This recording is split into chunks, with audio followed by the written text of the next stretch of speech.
I read Glen The Fall sometime last year, his first book in the trilogy, and I really enjoyed it, as I said so at the time. He has kindly sent me the second book. This one was called simply The Fall. This one's called The Shadow Ruins, and he sent it to me about a month ago, and I've read it, and once again I've really enjoyed it.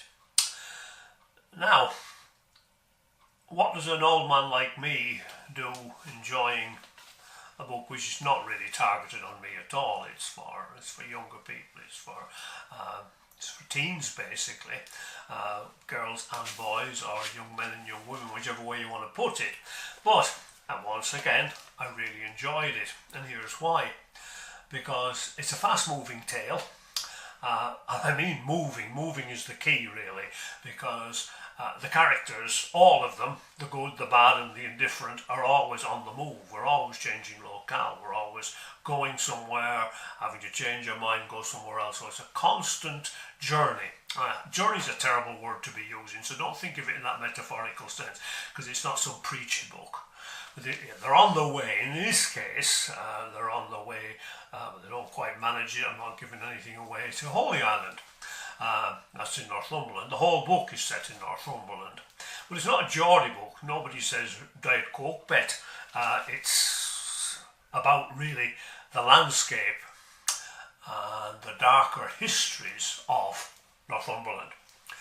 Now, it's full of strange things. Professor Young, Dr. Young, were he alive, would have enjoyed the book, because it's full of those dark, light, archetypal creatures that we so respond to. The three main protagonists are all ordinary people, but they're about the only ordinary people in the book, because the book is inhabited by people from other dimensions, other times, shape-shifting people, creatures.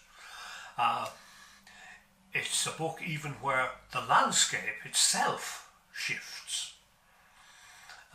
Glen, I know, is interested in quantum theory, which of course I don't understand. Does anybody? But he's interested in it. And this idea that things are not what they seem, and things, rather like Mr. Schrödinger and his cat, it may be alive, it may be dead, and we won't find out till we look. And there's a lot of that here. The characters are in the business of discovering who's good, who's bad, and in a sense, I suppose, what the hell's going on.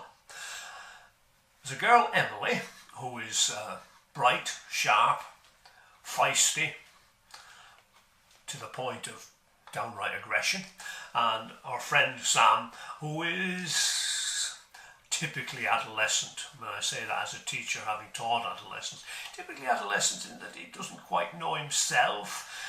He'd like to take it easy, but the plot doesn't allow him to. He's trying to figure stuff out, where he fits into the scheme of things. It's generally very, very interesting. He's a friend who is older and still in that sort of stage of early manhood where he's highly aggressive. He's a highly aggressive character. Anyway, suffice it to say, the book is a delight for those sorts of reasons.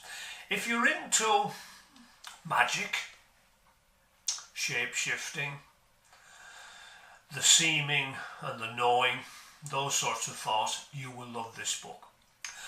So once again, Glen, my congratulations, you pulled it off. You got your second book, and there will be a third. So my heartiest congratulations, and do get out there, get it and read it. You will enjoy it.